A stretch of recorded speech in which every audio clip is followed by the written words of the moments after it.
Celeste is an absolutely fantastic platformer. It's fun, it's challenging, it's got some beautiful levels, and it has a hefty amount of extra content in the form of collectible strawberries, as well as a hard mode version of every chapter for each B-side cassette tape that you find.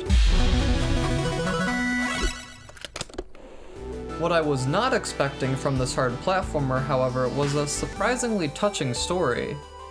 At the surface, Celeste is about a girl named Madeline climbing up a dangerous mountain. But as you get deeper into the game, you find it's more about her trying to overcome inner struggles by accomplishing something that would prove her personal self-doubts and fears wrong. What's so great about how Celeste tells this story is that it's built very organically around the gameplay, and rather than bogging it down, the moments where the two components interact are interesting level situations that feel as natural as any of the other mechanics or design in the game. In Chapter 2, you're introduced to a personified version of Madeline's negative personalities and emotions, referred to as a part of you. During a section of this chapter, you're chased by this antagonist as she copies your every move, and failing to get away from her will reset you back to the beginning of the level. Some of these levels even have multiple clones of her chasing you, upping the tension of escape. This portion of the chapter expresses Madeline trying to run away from the parts of herself that she dislikes or fears, so it functions as a part of the story, but it's presented as a level mechanic, having you avoid shadow copies of yourself. You not only have to platform through levels now, but you have to platform through them quickly as well, keeping a distance away from your copies and being careful about the moves you make that could possibly trap you into colliding with them.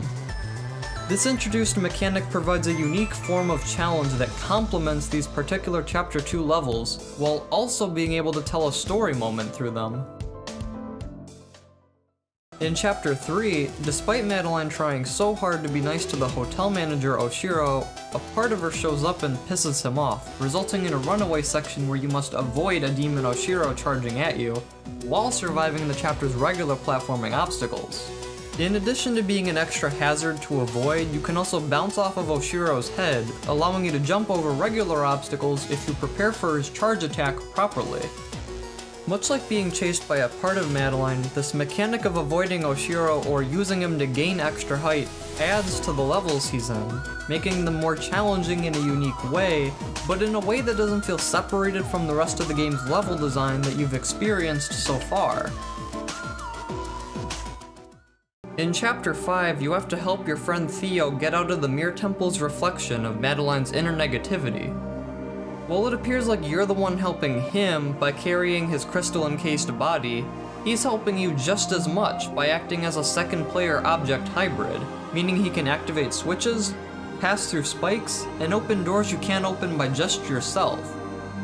Celeste conveys how it's important to help your friend, and that you both can't escape without the other in this part of the chapter, by introducing the need to manage an object that must be kept with you, in addition to needing to avoid the strange creatures that target Madeline.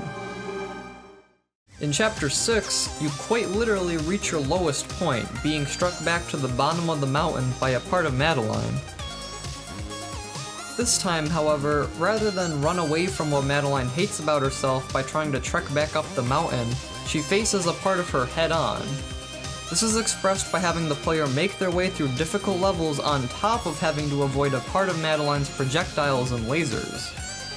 Madeline chases her deeper and deeper until a part of her can no longer run away from Madeline's confrontation, and they both finally reach a point of acceptance that if they work together and if they trust each other, then they can manage to climb the mountain. Madeline has been trying to run away and oppose the parts of herself that she dislikes for the longest time, but what she needed to do all along was to turn around and try to understand them.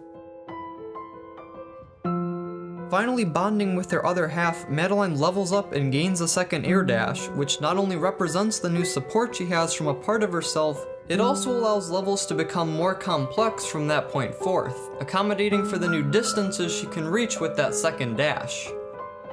Madeline has grown as a person by facing her dark half not in opposition, but in understanding, and Celeste is able to show that through this new double dash ability that does act as important symbolism for the story, but is still primarily important from a gameplay perspective by making Celeste's levels after this chapter more elaborate and challenging.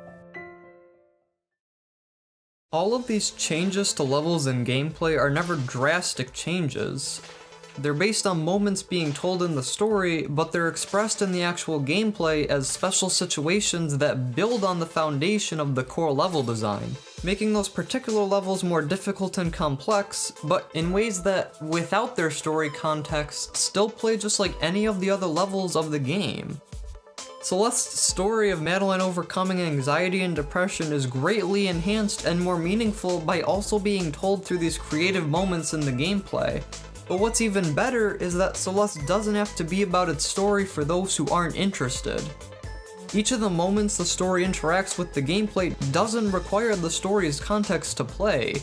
That context is helpful for explaining what's happening, of course, but you're still just platforming through levels hunting for strawberries.